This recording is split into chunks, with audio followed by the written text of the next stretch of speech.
রাজ্য জুড়ে লকডাউন চলছে।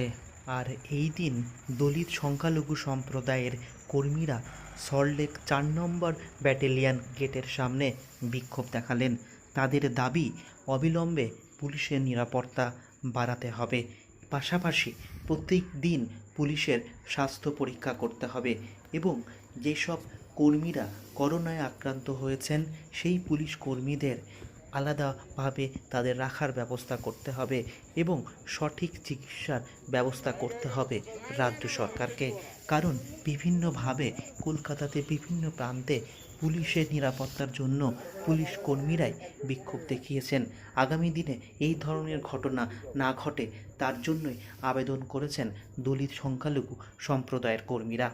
উন্নয়ন পরিষদের পক্ষ থেকে আজকে এই দাবি দাওয়া নিয়ে এসছি।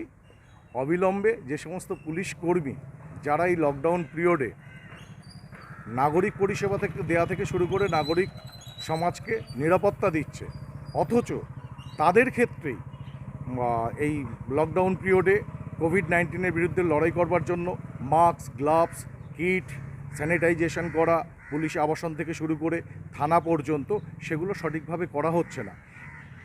এমনও শোনা যাচ্ছে যে সমস্ত পুলিশ কর্মী আক্রান্ত হচ্ছেন তাদের সঠিক সময়ে সঠিকভাবে চিকিৎসার ব্যবস্থা করা হচ্ছে না এবং তাদের সংস্পর্শে যারা আসছেন তাদেরকে ডিউটি থেকে অব্যাহতি দিয়ে সঠিক সময় কোয়ারেন্টাইনে পাঠানো হচ্ছে না, বা সেই কোয়ারেন্টাইনে পাঠানো এবং চিকিৎসার ক্ষেত্রেও একটা বৈষম্য দেখা যাচ্ছে।